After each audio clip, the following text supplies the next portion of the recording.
lecturer talina budde bukwana onampaako oba onaafuna retake. I don't want rumors to spread. I like the way you look. I want to sleep with you. Tebalina budde bukwana. Tuba tusoma message nga dropping ku simu yange nga dropping the registration number 5 eyange and 4 others of the people I am with in the room at that time, my friends. Nangamba, hi Council, how are you? Tomorrow is my paper. Are we going to meet or you'll get a retake? Nina retake. Yamanyiddemu.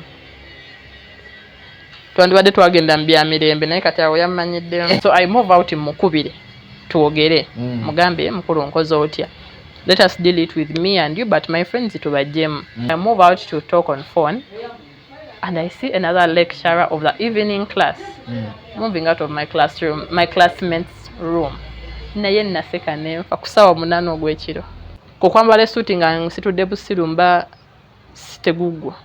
Kuyiriba not business. Kuyiriba. Ekitegeeza mubira campus ng'oyiriba. Nga tunatuusa kumaliriza. Kali ng'oyiriba biki? Mpa cushion nze ndi mumpi.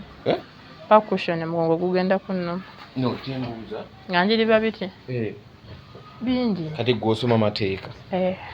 Kati kiki obubiki by'oboyiriba in that direction? Tulo?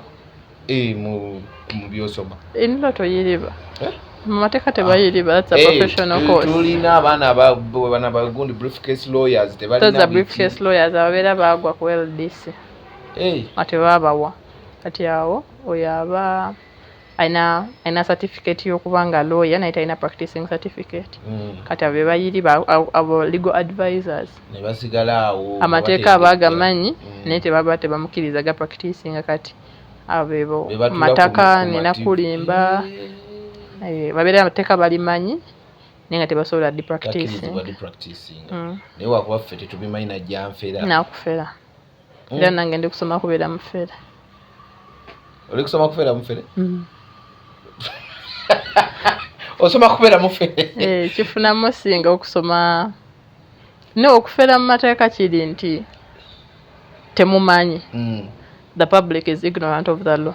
Okay. So you don't lie, but use their ignorance to get what you want. Kati namwe mukimanyi kiki mukola lumu muba mutufera. Ever. Tubafera. Kati tomanyi nze ngenda kujja nkogerera Latin sentence nnya obule. Nkugambe kyenjogedde kitegeeza ki. Okay. Bwe buno bwama bwe muyimire wali ne mukuba chief judge wali. Judge. N'omugamba omanyi ono awedde. Judge wali ebintu ebimu nga judge awa options ze. Judge si yasala omusango. Jury yasala omusango. Kati judge alina options zaabwe kati obanga gwe defense counsel nga nze prosecutor. Nga balaba omusango tegulina gye gulaga. Asobola bayita n'abagamba lwaki temugana ne musetolingire ebweru. Lwaki n'ababuuza should we continue? Continue. Ate waliwo ne mugenda mu chambers ne babayita lawyer weside no lawyer weside mugenda mu chambers mugenda okudda. Nga lawyer omu akyuse bigamba ali mobilia. Basettling nanti awo kyangamba nti tuli bafere. Kati si buli lawyer alina kyasinga ku munne. Kati osobola okuyingira judge of course aba asinga lawyer omanya amateeka. Kati we tuyingira tuli ba lawyer babiri ne judge omu. Judge akusinga gwo atusinga ffe mbyo omanya amateeka naye nga gwe wamuyiseemu. Kati aba alina kunkanga nze nzikakkane kubanga okuluzinga client kisingako okuluzinga omulimu. Okay.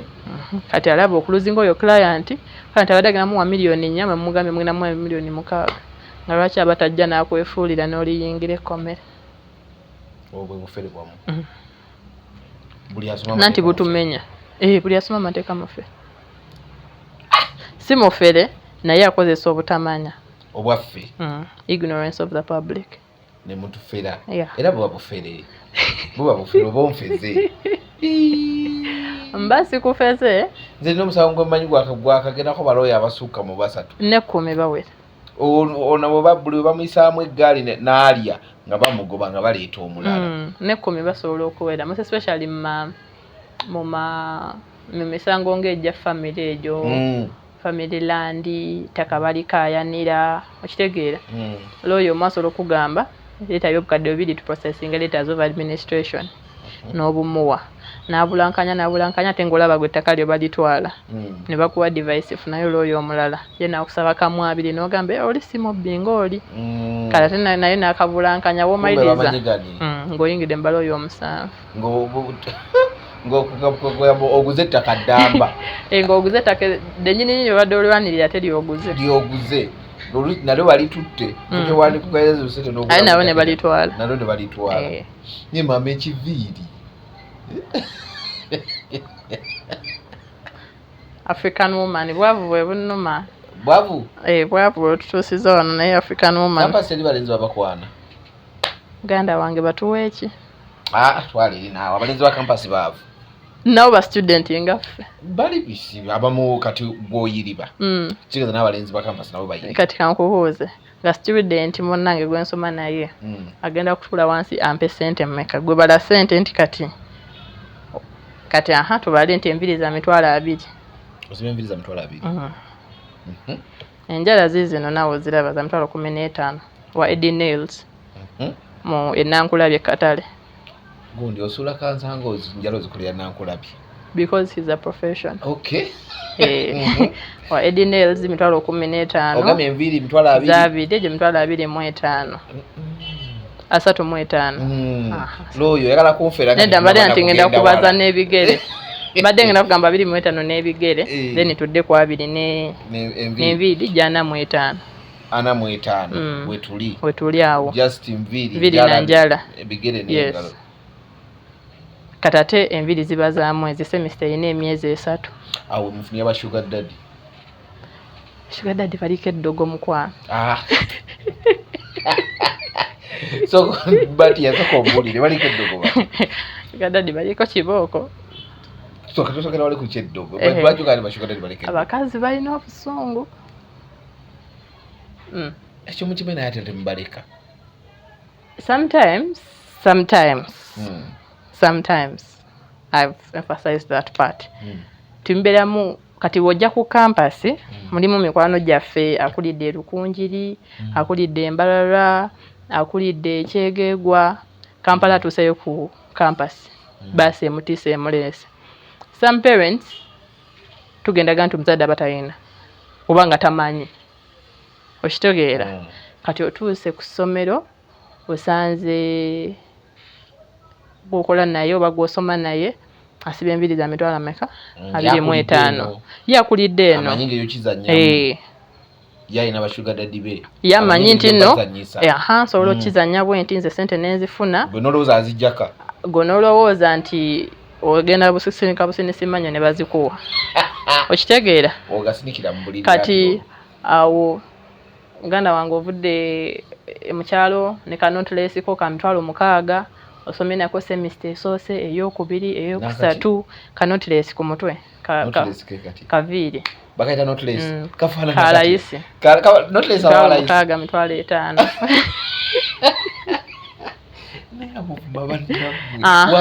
kati bwe obuzibu bwe basanga nti nze ndi wano oliwe Kampala tata wange yategeera nanteeka kisaasi mu tawuni oli avudde Lukunji ne kanotlesi aze otwala ali ku nakyo ate most by the way those people babeera bewala balungi beautiful girls so she comes this side you're going to move around same 1 month 2 months down the road olaba ategwe oli different okitegeera okuba ewaka essimu okimanyi ogenda funa mitwalo 5 ate nga kigenda kutwala mwezi muzadde agamba sirina sente and then that's how accidentally you find a friend who's going to what are you doing over the weekend, let's go out so we go out and then when you go out because aba accidental most manya buli muntu agwa mu gap embi ya Suga Daddy.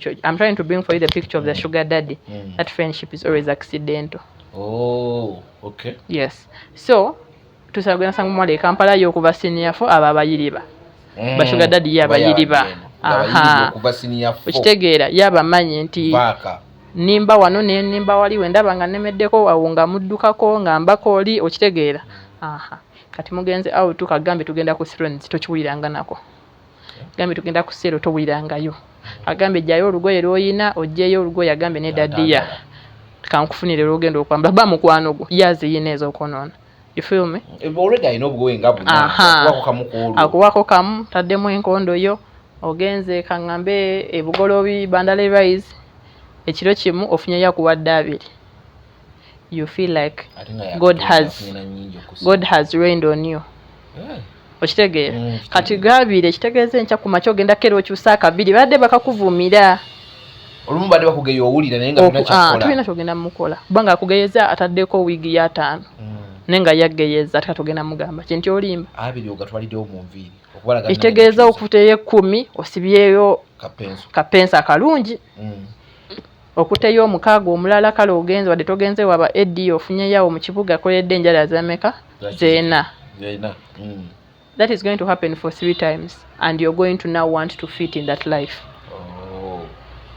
You're going to want to fit in that life. Omwana ajja kugambe enaku zonna so nyirira nakwana kati agenda kulaba because some people are beautiful but just because they are shadowed by how they look, how that they dress bakujjako ne ku market kikujjako kitegeera ne kati you know if you change you pick attention.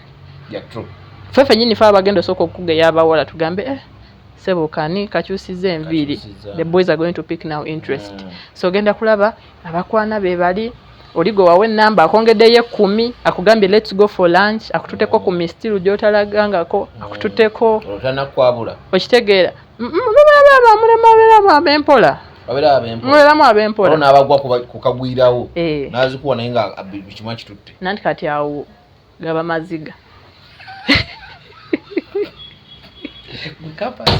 kampasi ya gaba maziga naye kampasi yenyiga kampasi yenyiga nnyo omuzadde kyatasobola kusuubira.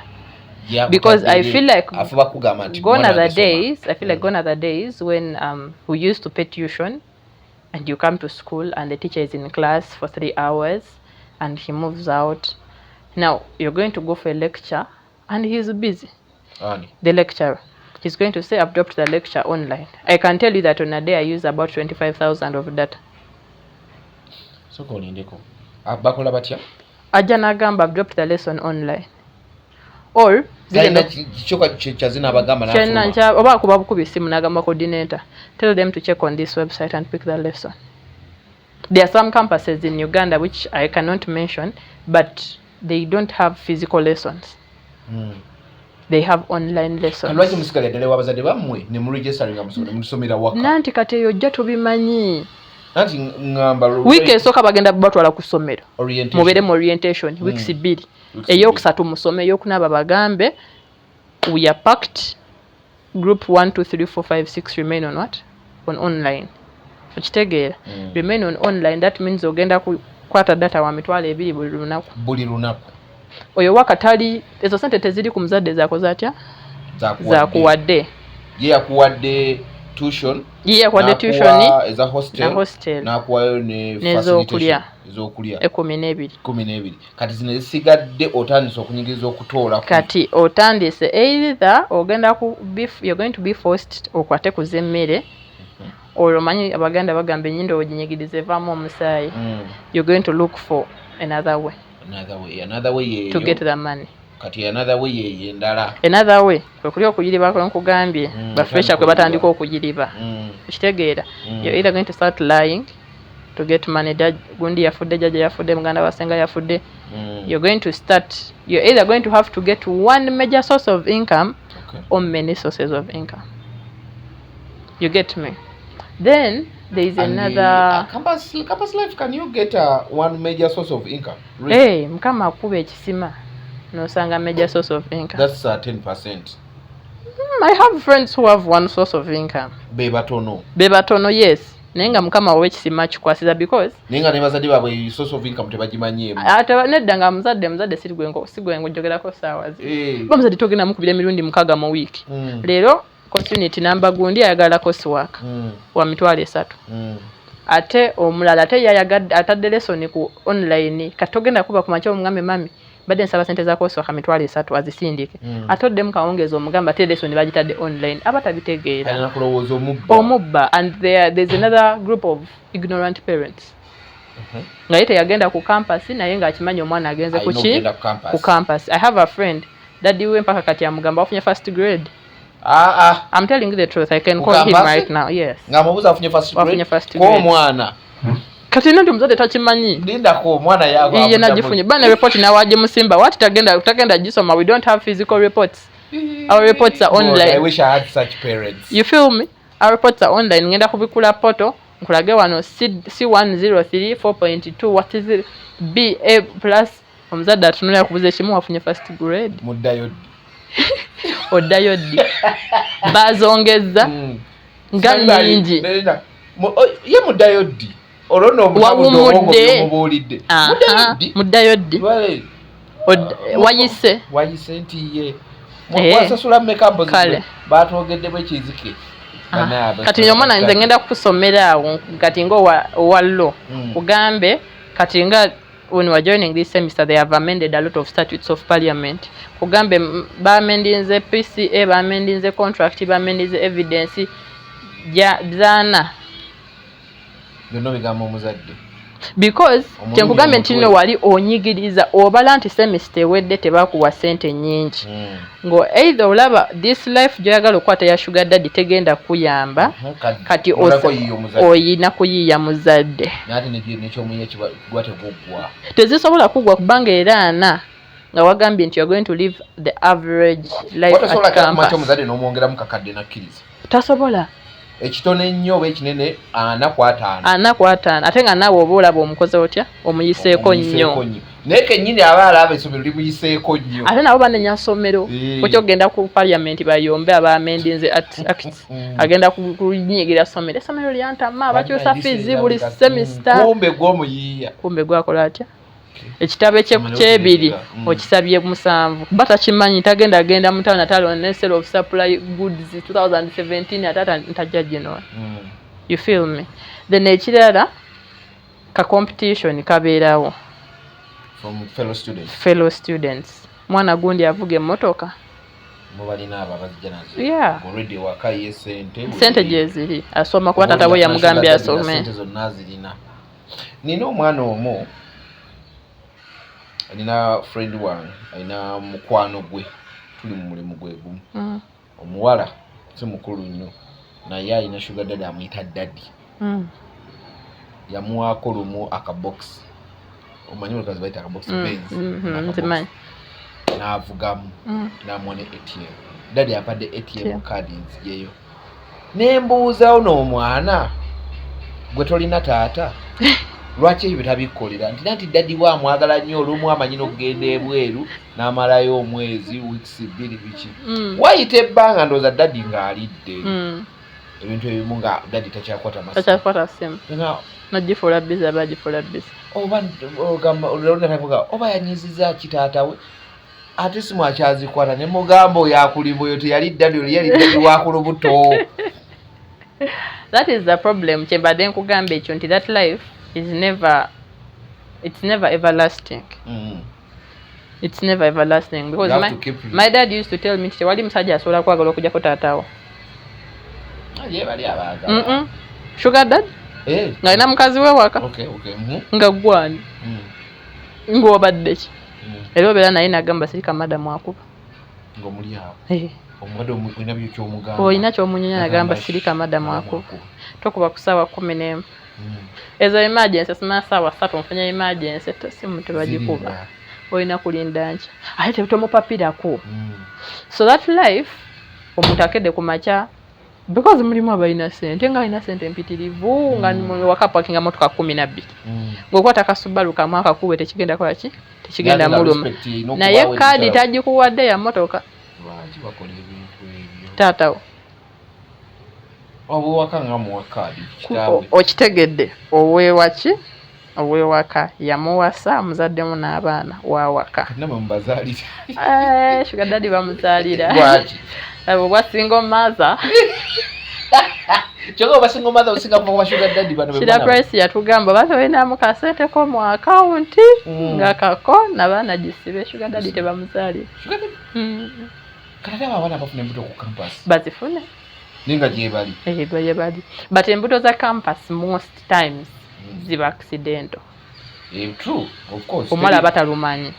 Teri asobola kujja ku campus nanga manfulire olubuto. Mulimu abajja nga kono nnyo. Olaba bwana bawala abakulidde e Kampala. Omwana senior 2. Tasobola kufuna lubuto. Senior 2 abana bera bagazi. Abaana baba bagazi. Tulinawo mugezi omu. Akamala P7 last year. Oyo mugezi waffe wa kumukuba miggo oyo. Ate lwaki omukuba emiggo? Birth certificate ezo za kikwengero oyo mwana si muto. Pretty Nicole? Si muto. Muto. Abamuwerera batugamba muto. Naye abayisizaamu egali ne yamwere. Ndiko tugereza. We. So. Dinda. Bobe nyina abali bamuwereza. Bamaze bamutute ku. Musawo yatulimba. Oyo mwana si muto. Ne mama yatugamba muto. Mama we yabireke. The mom should just get out of this picture. Let us sit with the important factors. Let us sit with Musawo. We sit with the Pretty Nicole. And Akram. Ye batugamba yekuje naye atera yaleka yakwata. Tusigaza engineer, tusigaze. Engineer atugamba yakwata. Nanti awo tusigaza. Ate omwana abadadiringira. But the mother of Pretty Nicole is not so relevant in this picture. Yazala omwana. Yamala okuzala yebale. Tubuje. Yamala okuzala yebale. Osoma mateeka. Soka nga tetunadde ku Suga Daddy Bwe. N'abalenzi kapasobera no sugar mummies. Nnyo. Nga tetunaddayo. Soka otaputine mwana ensonga ya Pretty Nicole. Gwe engeri gy'ogira bamu. Pretty Nicole. Kwala tugogambye yeetaaga miggo. First and foremost, Pretty Nicole. Nana kisinzira which legal issue she's handling. Pretty Nicole has a lot of things ze bandibadde, a lot of ingredients, bakita ingredients of a case. Ze balina okuprovinga before they sit in her matters. Because by look at the things she does, she's not 14 years. She's not 14 years. Ekimyako kigaali. Bajja kubuza gw'omuzaala. She's not 14 years. N'abazadde bakimanyi. Era kafuta kyamukuba yamukuba katono. Everyone was on Pretty Nicole's side. I was on Kafta's side. Kafta yakoze guni Pretty Nicole nagamba yabadde birthday. Pretty Nicole wabula ye bambi. Omwana oli. Pretty Nicole ye tumuteke ku side. Era Kafta singa asobola okufunamu round eyoku n'amuwa. Yandizeemu n'amusabula. Byamukuba byali bitono. We've never seen the dad in any picture. Naye aswala. Gwe singa wadde taata wa Pretty Nicole wandivuddeyo n'otugamba gwe taata. Omwana n'atanuuda ogusooka ne tumusonyiwa. N'azita ogwokubiri ne tumusonyiwa. N'adduka ku ssomero. Ne musawo, balawe musawo was with that girl through thick and thin. Through thick and thin. Someone who is not her mom, someone who is not her mom's sister, through thick and thin. I think I was one of the first people to land on Pretty Nicole's videos nga wa musawo ebibye. Ella I sat and I was like, this bitch has a problem on her head. She has that girl is about 19 years. She's not young. Videos ezafuluma that time Pretty Nicole akafta we yamukubira nga ali kupula azina wazira. Ezo videos za mwana wa miaka 14. Mama neba wakulira ku best na tete. Ngola alitaka kubera ku best. Naye yebale tukiikirira tumwagala nnyo. Neketa go kasiba katuse emyaka egisibisa. Nagirabye. Ebyo naye babyogeranga. Like Musawo ali understanding bami sometimes. She shouldn't. Alirogena musibo genafuna muntu. Komera linyega tuogereyo ku basatu abakavaayo ne baddamu ku mpisa yali atwala kabaka omulira akyalina kyayogera. Tachanyega no abatadeo video yako. Bakuita batya aduating videos these days. Komera linyega. Pretty Nicole needs to get behind bars for about 2 months. She will get back in line because she's a very beautiful girl. Okay, yeah. But omanyi mulimu abakazi wala ye Kampala abakola ebintu Pretty Nicole byakola, but they do it in a sensible way. We just can't mention their names on the internet. Naye bakyakwetunda yeetunda mu ngeri ennungi entuufu nga kizuna kumukkiriza nti yeetunda ngera mukanya kulaba boyo mwana yakolamu oyo naye nepitiniko nedda ne mama we bombi beetaaga basiba mama ye mwana yamutayeko ng'omutangaki jjukira ne mama Pitiniko bamunoonya bunoonya nga Pitiniko bamusabudde ne bagamba maama we biki maama we omwana wange naye nga naye batugamba badde amaze almost 2 years nga tali naye ne mama Kafuta naye yandize nakuba mama Pitiniko muzadde ku muzadde mwana ku mwana kayimba kyakaka beekube tomudi beekube mama wo no wange beekube kati Kafuta kyeyandikoze yandize ne mama we agenda kubagatta bugali muvayo tuli ku pulezidenti waffe Ssemakadde kyatugamba kye tukola ayina etteeka lye yaleese the legal rebel yagambye kukuguza embizi katalina kuba kiro ng'eyidde ebyetuguza ate kiro osooka gipima ate ogenda bagenda ogikomya nga balese koota tetubyagala gwe tuliko ogipime ng'eyidde ogindeetere leero mbadde mu kibuuzo nga bwe nnyambadde era bwe mbaddeyo senior lecturer najja twali tutudde babiri ng'omwali mu suuti nga nze sijambadde nambuuza are you going for rule of law konze yes do you see how the council opposite you is dressed up nemugamba yeah do you see how you're dressed up nemugamba yes nemugamba is there a problem nayagala oteekawo embeera nemugamba do you want what is in my head or what I'm dressed up on no si unruly naye may the best man win the answers shall come out on the CGPA kukwambala esuuti nga nsitudde busiru mba tegugwa kati kulijua abadde asitudde busiru adde asitudde busiru bawese weddakiika nga 15 nalekerawo okuwandiika ate natunuulira nze mukwano gwange mwagala nnyo era mutumidde agenda giraba kuba mugambye nzijawa nadde asitudde busiru era buli peji addateekako waggulu ng'abukawo bulanka waggulu ng'abukawo bulanka era no kooti emumenya weyatwala eyamusomesaako lawyer Steve Makerani MP Nsereko baali ku NTV nga Ssemakadde engeri gy'ayambadde n'ensereko engeri gy'ayambadde but ebyafuluma mu Ssemakadde the following gwonna omwezi internet yali epraising Ssemakadde ng'ekuba because ono yasomesaako our president is so knowledgeable on the law olaba aba briefcase lawyers ani abasinga okwambala amasuuti bani banyirira nebaloka babafu ani abasinga kubanga ogula kooti zo nnya n'empale zo nnya n'essaati za white white buli kaseera yeteeka it's the law color black and white nti oba olaba buli judge golaba balina black munda ne white munda ne black wabweru tubatendo appearance bagala bakanga bayaye tuli bayaye okay tubale tukyali wali ku gundi campus life engeri gye baleetera abaana okufunamu ba sugar mummies ne ba sugar daddies even if it's not that ne max what do you mean max on the paper and sugar daddy there is nothing as stressing in this world as a retake appearing on your paper sugar daddy agiramu atya omumu sugar daddy agiramu atya ne ba lecturer si bato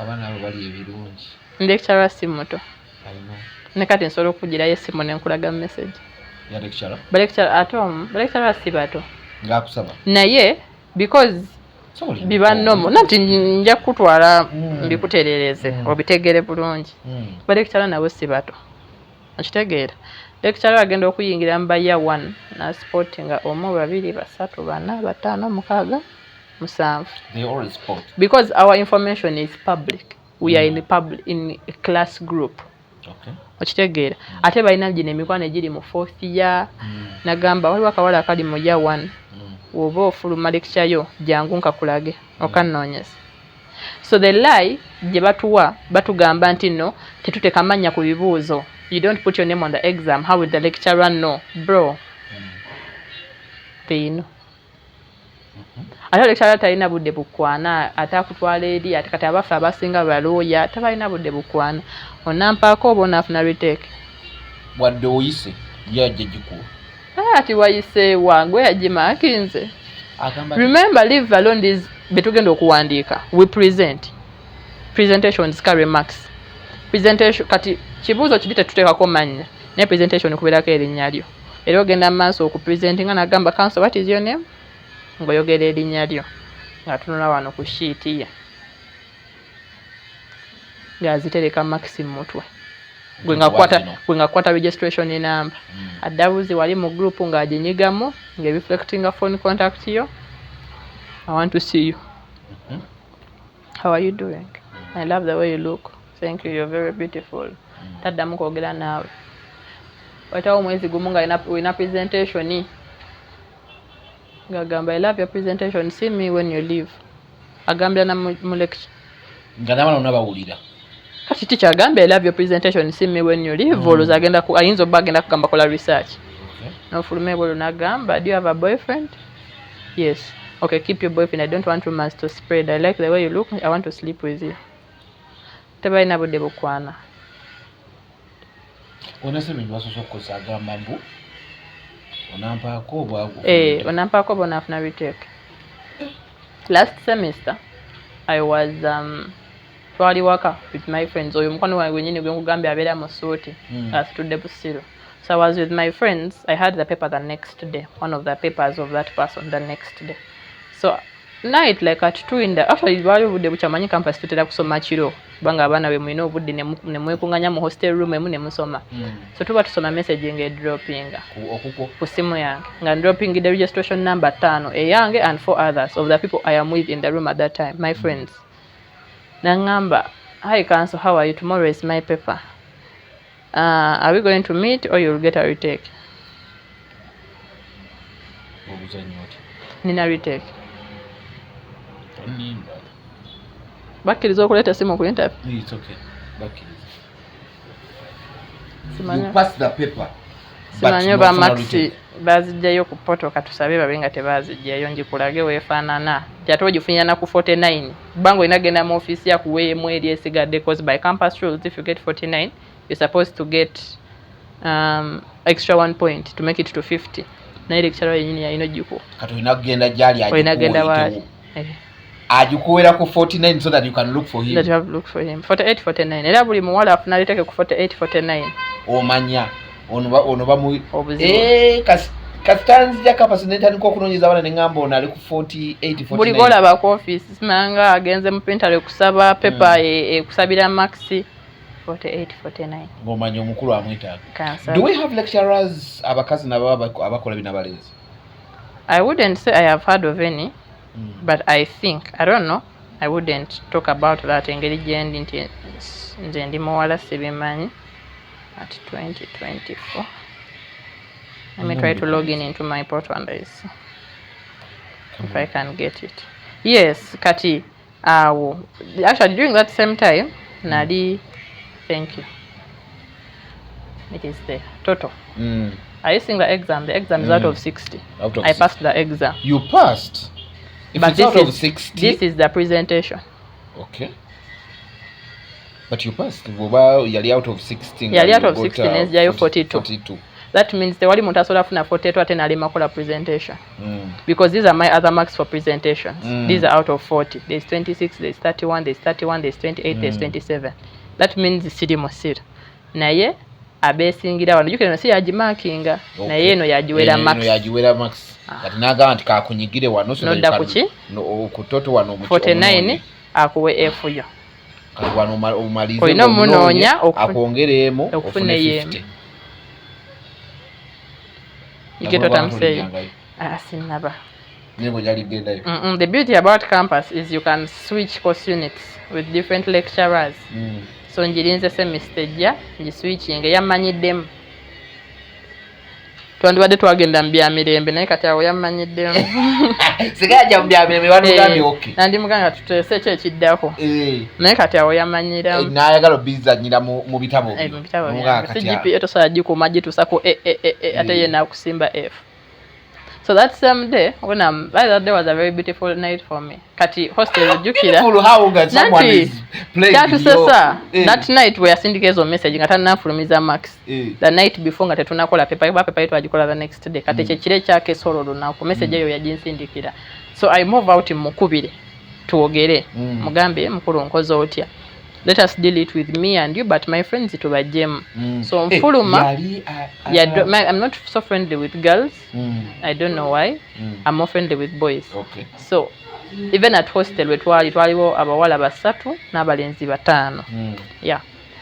So na alaba they have spies nagamba Shalom ali close no ali no close kati yabakwata bamanyi bembera nabo be dropping them inbox bonanga abeta nangamba ogenda bona bali ku 49 nga go bafiirira era nabagamba baganda bange embera yino mugenda gwalwa because of ne batugamba nangamba tujazi sasole 15 naye omusajja togenda omusajja mukulu asinga tata wange okukula I'm telling you the truth he's like around 70 something so that same night I move out like you can hostel jibanga mizigo I move out to talk on phone and I see another lecturer of the evening class moving out of my classroom my classmates room naye naseka nemfa kusawa munano ogwekiro akazigo we kati omusajja omukulu kwa fuluma naye katumanti ebeero myencha kati mberamu abaana talina sente ndagenda kusasula retake amagezi nga mukama teyamuwa mangi watunulatunulamu atwala obudde bungi okukola ebyekisira nga watunulatunulamu waati that is the only option because ne fees zibadde za kati mulimu abaana nga bali ku basari basari wofuna retake 3 bagikujjako mukama akuyambye put into the university you want because mukama akuyambye ofunye basari you have to maintain that bursary. Gakisinza ne kugundi zo gyovudde. Nanti eri gyovudde togenda kuba yo simu bakuwe mitwalo 3. Anati nchengamba bursary togifunye ntolo kuba oli mugezi nnyo kuba naye nga good bakusabidde district wadde jukira mulimo abalina bursary ku district 5 okitegera tata wa badda amanyiche yamani bamuwadde bursary bakuwadde basalo ino gikuuma omuzadde togenda kumukubira tatawo ayina embuzi nyingi kyamani amwaddeyo embuzi emu neyo bagigaseeko ne yegendeddeko kati yegendeddeko ku campus kugenda wava mu kyalo galina kati course unit yao I only have one female lecturer with 8 course units so 7 course units are taught by men kati semester mu ofunyeyo nga basatu jukira buli semester zigenda zeyongera paka weznatukira ku 14 ba lecturers basajja Allah kati jukira benyumya anti kyengebe ndo okugamba anyumizaako muno munagamba nani oli mwanguko ndiye labo omaliriza nga lecturer bonna bakoze otukira mu yafo Allah ngo bawulidde mkato yo Suga Daddy takuwa sente kati oyita kuwa sente tali kulabirira but you're just on the mercy of what am I going to tell my mom ngangudde what am I going to tell my dad mugamba mbuzi lecturer yansudde katogena mugamba batya ngo inze tugenda okola paper kati ejjo ekiro omwana yogedde olulati niwe sibuliranga ko nenga mbadde naddu wandika leero nga sibuliranga nakonze naye nga buli naku nsoma katogena tuka mu paper pepe kube obuzeeko kuba fourth yabo bo bayiri badda kugambola abashi lecturer soko ogenda omulabe. So those people they're going to exploit the boys financially because omulenzi okugwa oba toyagala biteke reflecting agenda kugamba mpa 5 kati omulenzi walina okuddukira wa Suga mami mugamba mami ebibuzo byaganye omusajja yagala mitwalo 5 so they exploit the boys financially like money money basically kati ategwe takujjeko sente talina wadde ebibyo takuwadde sente takuwadde atutte ebibyo. Do these people fast? Do they use protection? Do they fast? I cannot tell you, but I don't think they do check up. Because at 2 in the night, what check up are you going to do? But I'm going to test it. I do not. How do people trust those things? Katinedda. Jukira sibbawo nti ogenda mtulo mugambe baby tusoke tugende twekebeze ya manye kimulese. Yakugamba. Golera biko malaya agamba tukebeze. But then they use CDs there. Nanti kati ye malaya abakimanyi nti nze nzize kukola kino. Ye talina budde bwekebeza. Kati n'olya essimu ekkubiddewo ssaawa 6 gwakira agambye enzigi. Njagala baabo basse ekyenkyogwa. Epepa yanca. Kusaawa 12 ez'okumakya. Saawa yo panikinga saawa 8 amafamasi nzigale. Oge kiki ogamba okute? Tolinaawo kondomu. Awo nga okebesa maaso. Kugamba wayi ekyala tasobola kuba mulwadde. Tasobola mulwadde naye nga mmanya mu kiraasi mw'olimu yokka yakayitamu abaana nga 10 boka ate asomesa eyo naki tusomera mu group tuyinza baba nga muri group nga 8 ayinayo 10 group ebanene group eberamu abantu nga 10 nga yaliddemu 10 group 8 bebana 9 mu ya 1 mu ya 2 yali ayekino gozimembwangazi zesimye okimanyi tuyinza okulowooza nti eno mu music industry abantu balya naye nga bali abakulu bali abagadde bali abagadde n'okulya tebalya g'omanyira ekikyalo omu okulya abaana omutwalo gumu ate adekyaringidde emyaka 10 ate ku kampasi 4 kitegeeza abo abantu buli kiro beegatta era bakyala balekkyala simanyi big up okibe nti abagayi buli kiro beegatta mukama abakwatireko yegattako no kampasi neyegattako kati wajjira eno ku ssaawa 8 aba alina yavudde kuva ssaawa 2 alina gye yaliridde ekyeggulo jjukira abaana abava mu kyalo omuzadde azze tolina wogenda kubeera you don't have relatives in Kampala akupangisiza kaki ka hostel ko kankaaga kasingo tayagala weesange n'abaana balala ojja kwonooneka anoonyeza single room kati bano abaana ba rentals nga si ba hostel that's what I do you in a rental yeah mumukyasinza okuba n'obuzibu nti eri akuba ku mukono ate hostel ani abakuba ku mikono some hostels are strict like what ekiro nti saawa bwezi tuba tugadde ani agenda okebera olaba ndi wawasuzeemu basikali no ekyokusulamu kiri different naye ngamba okuyingira ekiro kati oba lecturer nga wamugambye ffe hostel zaffe bagalawo ssaawa 6 ekyemitwalo 3 okufuna lumu mwakusuza kimubula ng'ayagadde kulya kuzina lumu ezijjudde ekampa ne rentals z'abalenzi agamba gwe nja kuwa retake lumu yo gimperera ng'omulenzi anoonya gyasula tewali byanaye kuba ku mukono. I don't even know that the pleasure parents get in saying I've sent my child to hostel nothing and by the way when you are to blame at times waliwo blame egende w'omuzadde waliwo omwana akulanga eggi okuva baby class va ku kyaki dda ku ssomero va ku ssomero yingira mu nnyumba eyo gye bayita embuzi kuki ku nkondo wogiteera. That is the biggest mistake. That is the biggest mistake girls are making at campus. Leave alone sugar daddy, leave alone looking for money, because some people bazadde babera mu kyalo nenga balina sente, basajja balina zisako, basajja balina balaalo, balina zifa yes. Olunaku eyingiza obukadde nga tazinonyeza because of money. When we are in form 6, when we were in form 6, there is a life we imagine is at campus. Yeah.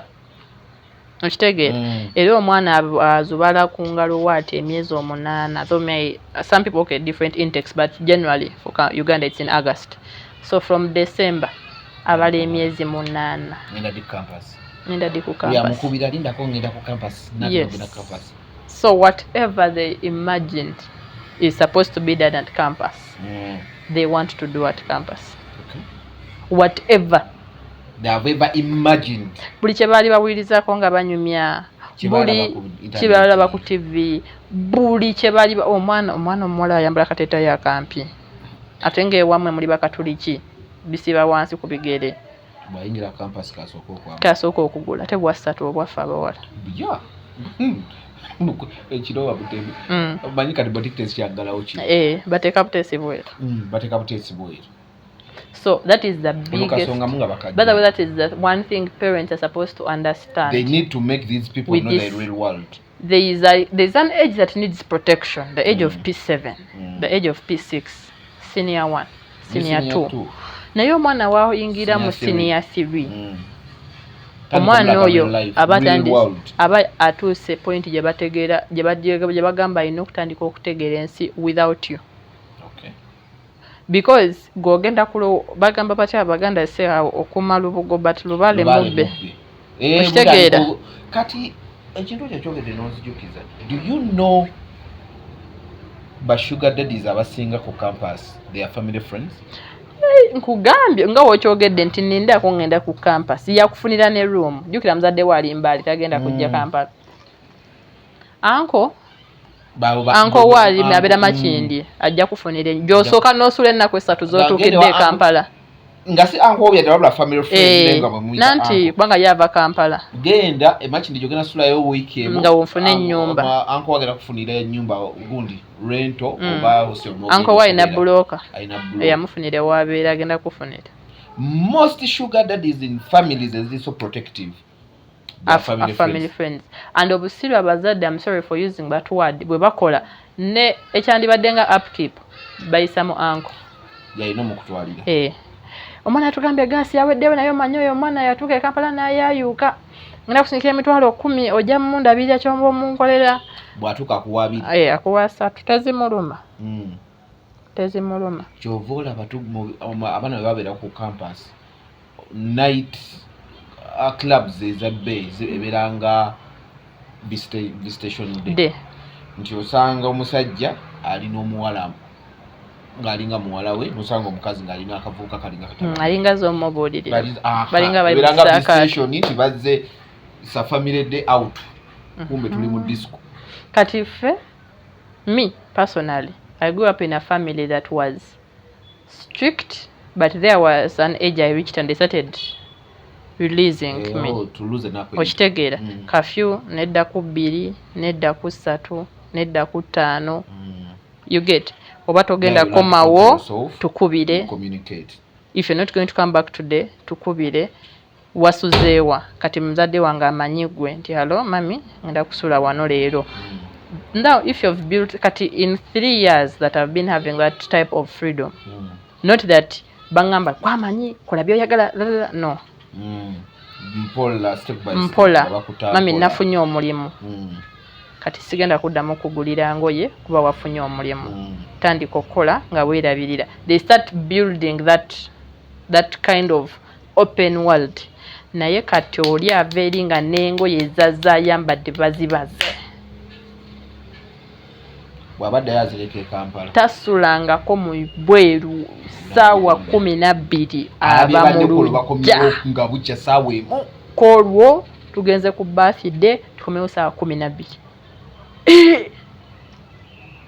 alaba ebifaananyi byebeekubiza. When are you guys going back? Tomorrow. Wabone omugenda n'omwana out n'abanga alaba abayeekera buli kimu yeekanga. Mbalaba abo mu disco abo mbalaba mu night club. Ogenda kuyalevi abaana kuyalevi bali bakunamye ng'omwana ebbina lyonna libweru nagwe nali ngenze nalina kamba Shalom that girl is naked. Ng'alaba kipi? Ng'alaba takirabanga kwakiraba ku TV nga Queen Shiba yakikoze. That guy is putting on the guy is putting on like Shiba. Dexajja. Tomanyi. Ato yagenda lalula abana okufa bufa. Ajja n'ekitanda ku stage. Tokimanyi ekyo? He comes with a mattress. But two wed. 14.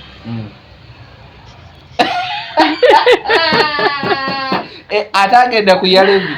Agenda gamba atono simusubwa. Kati buli yalaba zi video za Yalevi eza trendinga. Agenda kugamba who is this Dexter guy. This is the person agenda okutuuka bamuwe Simanoff Billy aveeko. Ogenze wala ku Adekune. Ffe tuli mu entertainment bwe tukavering. The organizers reached a moment ne batandika okutunoonya omukomu ne batandika otukubira amasimu batukuŋŋaanye batugambe bane temudda mukwata videos mutuyambe. You know why? Ng'abaana bato naye nga bavuddeko. Olwo abaali batandika enjaga obutandisi nga bali wali bapooca abasigala abanywedde omwenge nga batandise kuwunga babirabye bulabi bulijjo badde balaba birabe. Remember university was sponsoring. Yes. Kati abaana bonna baava ku university bampirawo buguma musimusho batwegayira tuleme kukwata videos. So we are going to see that Adekune n'agenda alalula abaana n'abakubira buli luyimba lwe bali baagadde n'alyoka abagamba nti nze ne Simi kati abaana abaagala Simi. Nze kankugambe 1 week to Yalevi hostel zaali zifuuse French country. nga batamanyi muyima nga bamanyika nakati kokka nga basiba bali kuzi practice atuuke wali asobola okukola atya okayimba. Suga Daddy asuddemu obukadde bwe butaano atudde ku mmeeza atoloza ecupa ya UG egenda museeza oba bereya oba kyonna ekinaakugjako amugjeeko amubuuza how are you going home nakasaanikira kuba sikwe mutwe gwe okuba short kasita kulaba ng'okyamusenga gamanywa nywa buli wonywa neyeweewera okukyamuka amanya gw'owedde nywa ogenda ovaawo okukyamuka nguli ku mutwe nga tukyasobola tutambula ya how are you going to go home I don't know let me drop you ozuka bukedde ozuka bukedde how are you going home I'm tired obuzuka bukedde tomanyi kyagenze maaso bute. When I came from my birthday celebration we were at Balachiya sijukira one of the girls I was with because we were many we couldn't go back to my place netufuna A&B that side of Ntinda so on waking up the next morning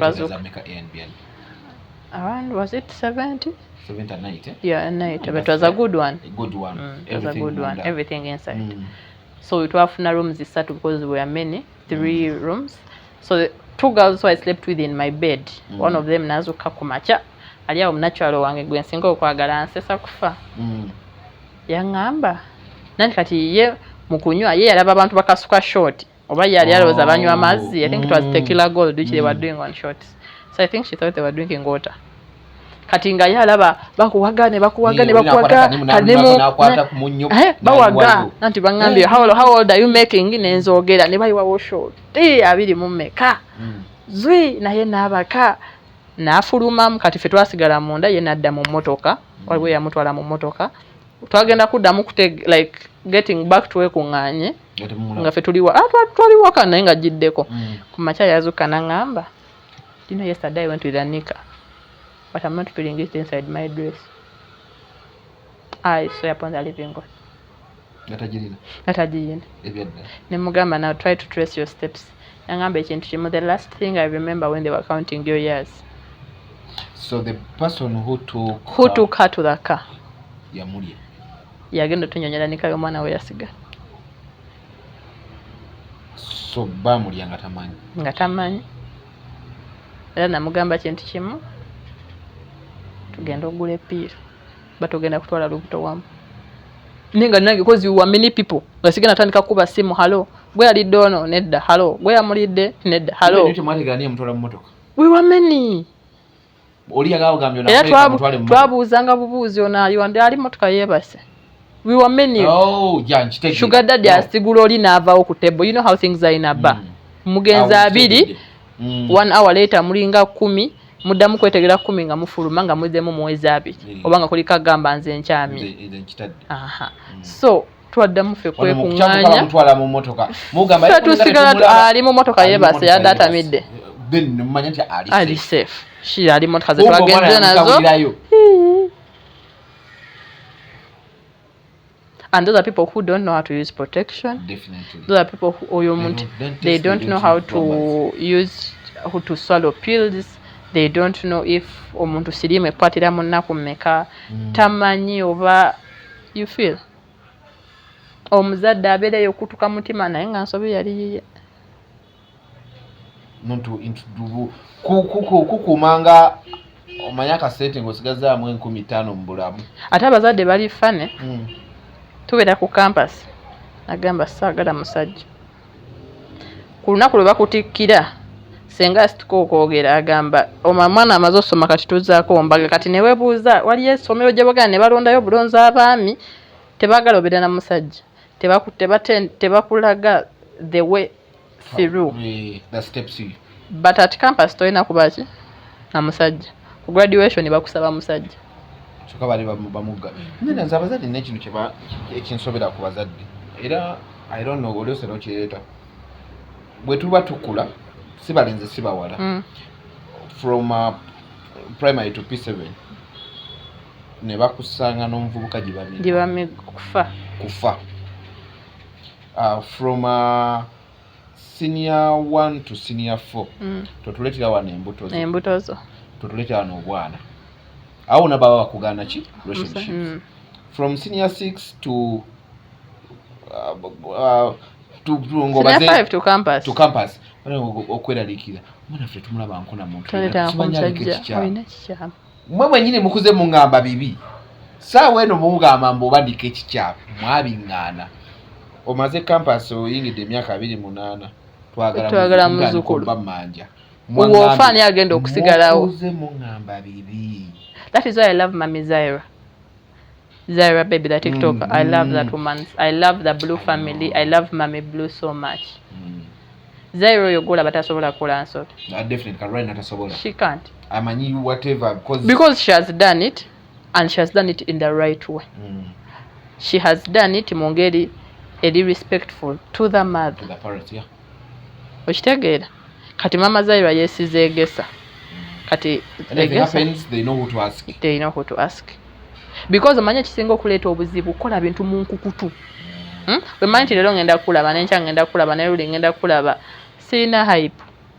Nti ate kati naye omwana gwe basibira mu kikomera mami agenze mu overnight akimanyi between saawa 2 mpaka saawa 6 ogw'ekiro nina okulaba tunyumye emboozi ya weeks 2 tulye emmere tusanyuke ondye zireyo mpaka mwezi gujja mami wanaddayo mu overnight. Nina bikola mwe overnight mu mwezi atana overnight omulundi gumu mwezi wiki Saturday sembayo mu mwezi tulina bikola in 4 hours. Yes. Ndiye byo mwezi. So whatever is supposed to be done, whatever is supposed to be done. Me, I've met Zaira face to face. She's a young girl. Yeah, definitely.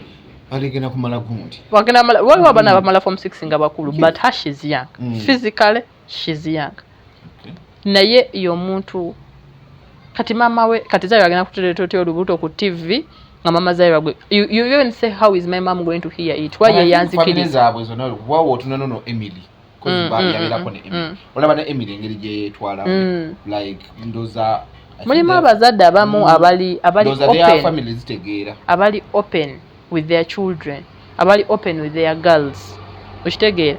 The problem is I think nawe kimanyi nti no omuwala abamukwano gwa taata ng'akuze okusinga mama ate ne tutamanya ati taata ye tamanyi nsobi ffe ze tugenda kola nga mama wayina ki wayina zimanya era osanga omwana nga atya maama we nnyo which is the problem. Which is the what? The biggest problem. Nti mama kasita we distance nga woti ku muwalaawo taata laavu gy'amanya amanyi kimu nti omwana wange kamuwe ssente abasajja tebazimuwa. But there is something beyond giving money. There is some emotional attachment, emotional advice that is supposed to be given to omwana omuwala. Because there are two things, either advice ogenda gifuna mu bulungi oba mu bubi. Kati pindi Nicola atandise gifuna mu bubi. Yagana okujja mu bulungi. Kakati Shalom. Endo za Shalom ayina kuba ne bivuli nga tebitegeereka. Ndekera Shalom wange mwagala nnyo. Era eno video abagiraba akimanyi amanyi. No, sometimes momenti mulaba basanga ko batambulira. Uwo musangala mugambe Shalom yakutumidde. Njamugamba. Ne video ngira gimuwereza ng'omuntu mugambo yo Shalom akwagala ne video buzirabye. Akimanyi era amanyi obuganga ngamba serebo wange ngompiseko nyerera akaviri kiki. Mwemanyi? I know he stays in Chisasi. And I used to he stayed in Chisasi and I used to stay in Chisasi. No mulimu gogumanyi. Okutunda ebigejjesa abasajja. Amulaba nga biposting. I know him. But posters cut. I just know him in a distance, not a personal. Shalom ayogera nnyo ayinza okuyisaamu eggaali naawe. I love him so much. I love their crew. I love them. They hang at Classroom. I've also been there. Those of Ntambi. You leave them with the respect that they are public figures, but I love them so much. Okay. Even my role models Obeda na Yalia. Okay. Mbadde nkyali ku gundi. Tuwadde manyi tugeze ne tutambulira ddala. Tuwadde tukyali ku campus with the lecturers nga tuba closing up. Yes. With kati ekiteekeddwa okukolebwa. Because you guys are facing a lot as girls. You guys are facing a lot. Simanyi kiteekeddwa okukolebwa. I don't know what should be done. Because bino bintu bigenda kulekera awo and the innocent ones falling victim. True. ate abafolinga victim kati let me say nti ya one wewe yingiza let me say 10 kasanvu kale tugambe eyingiza eyange yayingiza kasanvu ebina bali innocent ebintu tebabimanyi si bina 15,000 tebamanyi bavudde wale tebabimanyi immediately bagenda giving in by the time one first semester wegwera bwet actually it's not first semester orientation wegwe lecture akulidde abana bakulidde abana bega abawala benyini abana begata nagwo muri kuliawo gwafuka course unit kwegata on top of course unit ze tuyina 8 tunayo course unit endala 3 kukuba pate njala kuluma na kwegata kuba pate njala kuluma na kwegata eliwe singa elimkweze 3 eli major kwegata kuli major abana begata abulo ekyokulana ne yegatta gambye I told my friends are boys kati ntula ne bachali banga abalenzi nangamba kali nakasaze ne kali nakasaze nenge linachogera mu 1 week ne kali nakasa 1 week ku weekend bona yabulidde mu weekend zesinga ngende waka kati agamba mama we watabadde kali ojuka kali akala kenaga si kali ekifaananyi kyana enfana byonna bijjamu mu simu yange naye ojuka nene twali ku restaurant oba kali akawala akayinga ne kugamba nja kasala kali kajja ku machoba akasooka okuyingira nti nakamazi ate kati no nza singo bawaga ate no wiki ninayo mala gwengendo bajja mu busiro okamera demos jogendo okujumizayo katiri bajja kuvaamu obusiro bajja ogobo I don't know. I think girls watch the world too much. They watch the world too much. They watch Telemundo too much. They watch Korean movies too much. Korean movies at least Telemundo. They forget that lisongudu kusiya musema ganda Joel. Chocolate we wa mukugulira. Oyino muzza nako biri.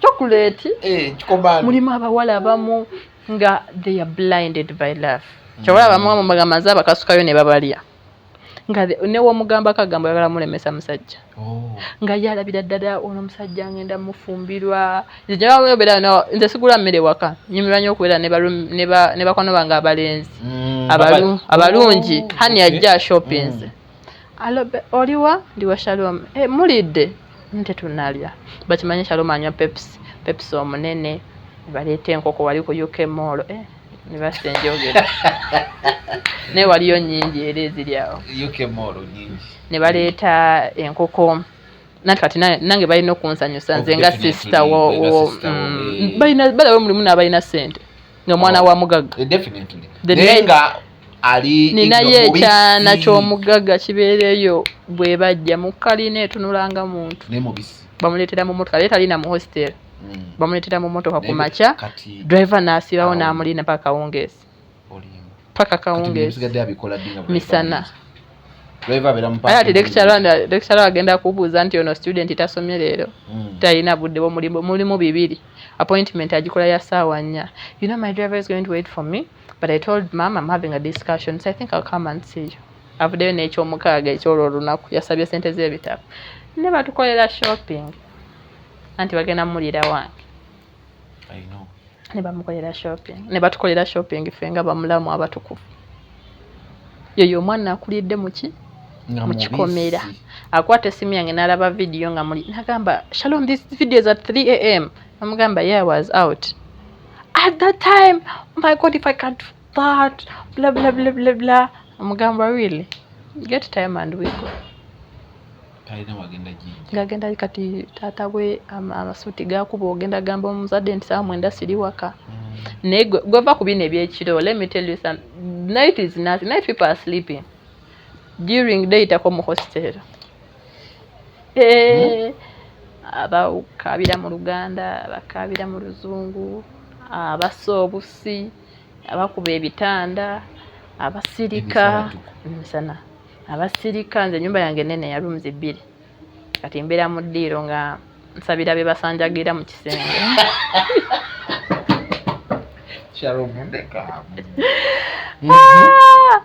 Because ne oyogera naye tagenda kukkiriza. Because ne womugamba tagenda kukkiriza. Wagira timu kimu. Man U. So Old Trafford nyumba yo. Man U wadde tenihaga naye ngenda musibisa. Antamye. Ekisawa yagala kyono. Antamye. Season 3 ali awasiri wala busiri was. Kwigamba ekisenge kyo si wange woka. I know. Everywhere. Like abaana naddala abalina rentals mukola sente. Vakune kati chali kati gwe chali wangu ngambe nti nena yakamala tensigalewo. Nga lwaki. Ngo ngapita muko. Era ogenda kulaba mulala kubide kusawa mukaaga. Bro, ngenda kusula keyo ewange wali agenda okubeerayo nti and Henry nayo ke yasombye nti kale jangu webake. Because now they approach you with this effort nti bagala kulya atagenda okusanga kati gwe ngoli sharp. Okay, yeah. Na kufuula bro. Yeah. Nayisawo ekiche. Okitegeera ye kasita kufuula bro ayisawo ekiche. Era ngo kana kugamba gwe ma nze abanoonya kati mulabirayo waya 2-1 awo ngamba no waliwo ke nalabye wali ku muzigo gwa wali tikatukanoonya ekisinga okunyumira ne mukazi wa landiroodi waffe asula mulomo yange yamulya kinyumira nnyo kufa esikulimba landiroodi ferenti landiroodi akola nnyo talina budde bwa mukasi. Kati mukazi wali ku bwana buto. Ali ku mwana wa batola ku DNA. Ali mwana wa ICT yakamulaba jjojozi. At least mu landlord malize muzitalize. Tebalina budde obwo abana b'abalenzi ba campus tebalina budde obwo. Butaliza ye kasita kimuli kimutemba nti oyo. Tebalina budde obwo era buli ayitawo ne waba mubi ne mugamba wange oyo nedda face nedda agamba nja muri element. Ajja muri element ajja mu bika ku face. Atako badesika ba. Ati zamanya baga nsagala kulya muwala muddugavu. Mbagamba nnyo muwala muddugavu nedda. Kati ayina kyasobola okukulabira nagamba nti ninamu ayagala amabina ninamu ayagala omutono. Kati ayinza olaba ow'ebbina ng'ayitawo nagamba mami atooyo amubi ku face shalom tujja kumulya ekiro naye ebbina lisaana okuliibwa. Era ojja kangambe n'endako ewaffe ogenda okujja ku Lwokusatu ngagamba ojjukira kiri ekinakimaze. Gwe sunzo obalekera. Mjibaleke. Kukasitosanga shopping weri. Nze njagala kulya emmere. Ezemmere nezigula kosi waka. But I think a solution to it is just a collective effort. It can't be one person to blame. Kati forces ezibali chokola eyo waliwo ezimu nga zo ziri tezewalika. Now let me say for you omanye how to dodge omuntu ng'agambye nti ogenda kugwa. Some kids at home okuleta retake it's a taboo. Obose tata obose bazadde bo ebiseera ebisinga omanyi income jajja sweat even you yourself obola ba CGPA ebe good day. Kakati some ndoza ngambe ebimu tebiriddwe kati ngaba lecturers togenda kudojinga kati gogambye olina male 7 they will come 5 nga bonna basaba. You dodge the 3, the 2 will eat you. Yes. Kati awusira wa solution. No, everything has a solution. Olaba, there is a force of being timid. Mulimu omuwala nga agamba bwennaagaana banankola ki. There's that force of omuntu ajja okwogera naawe. Hello. How are you? I'm good. I wanted to see you on what grounds? I want to meet you at night. That is too late for me. You're going to fail. It's fine.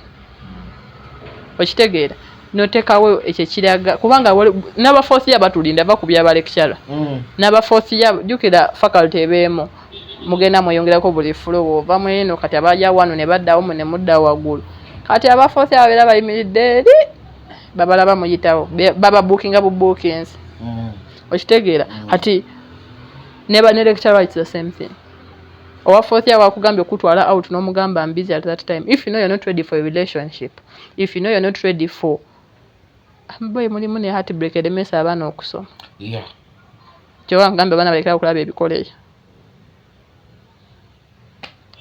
alabira baade bamukubira simu ssaawa 5 za kiro mugamba good night tebakyagikuba awo kosi wakanga asooka azanyira awo kasooka akumalire weekses nga takulinyidde mu kirasi ali mu baby please. So the parents have a role to play. Us, the kids, have the bigger role to play. Even our education system is down. We spend too much. Cut over osasude million 3 tuition.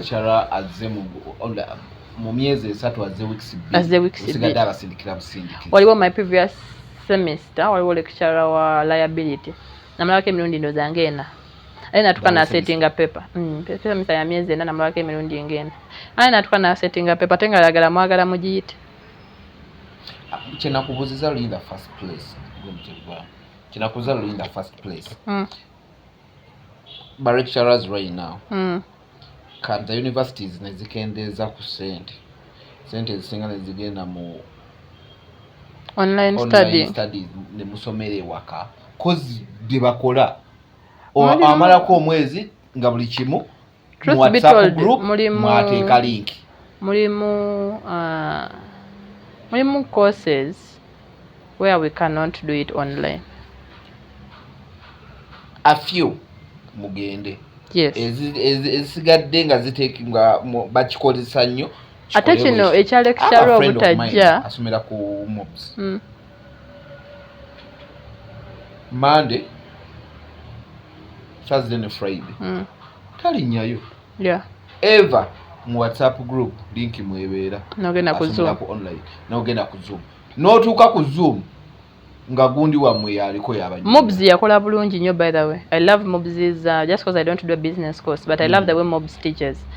Those who I know, they do 2 weeks online, 2 weeks class. 2 weeks online and 2 weeks class. Kati ekyo ky'omuzadde okimunnyonnyola nti buzine weeks 2 ngenda bba nsoma online. Likitaddewo. N'omuzadde n'akimanya nti omwana mu weeks zino 2 n'omwana alina mu etaano gya data buli week. Okitegeera. And those are some courses nti no tusoma morning, tusoma half day, tusoma evening yokka. Naye ati waliwo course emu nga gye nkola nga 24/7 olina bba mu kitabo. Okitegeera. Nekyandibadde nga ekyokuzannya nti even in your free time byokolera biba bya work. And I can show you how my files look like even when I'm on my free day, even when I'm at Eddie Amanyoko ngama naye bwasera obeere osoma. This is what my free day looks like. I know. You feel? Kati you have online, you have ebyekitabo. Kati nawe omuntu bitukane bikusukako. So if our education system could find a way of narrowing it down, everything can be done with those people in power. Nani kati ate n'abantu abali mu bufuzi si baakati ba myaka 3 okuva emabega bye tuyitamu byo tebabiyitamu. Then you guys kati nga molayo mwakoze ne bakulimikasema kadi. Sajja yo mwagala nyera singa no video solo mutu kako antegedde nti nza singo omwagala ngaye mwalisa sema kadi. So mukikole ku buli mitendera bya force. Olaba abasajja balwanyisa sema kadi. Nabalabi buli kutuula wansi osanga musajja wa myaka nkaga ya mulwanyisa. Because them they want things to be done their way. Okitegeera kati ngoyo lecturer togenda mu there's an option of petitioning in court. There's an option of reporting ne batuula omusango cause fabakola loosolo okutuuza omusango. Naye kati wogenda office yennyini gy'olina ogenda oloope ate ye best friend wagwoloopa. I know. Kati gwe Shalom mu butono bw'ofaanana bakola law firm bali mwemu bane ku kyalo firm naye nga balina business ez'ewabweru ze bagatta ono yawasa mu kika kye kati gwe akaanako emyaka 2 ogenda kusituka oti otuule ku board obaga musajja w'emyaka 7 yansabye friend wabali okitegeera ne petition ogiwandika ogenda tandika ne lawyer agenda okweyimiririra mu court naye aba atyo omusuula.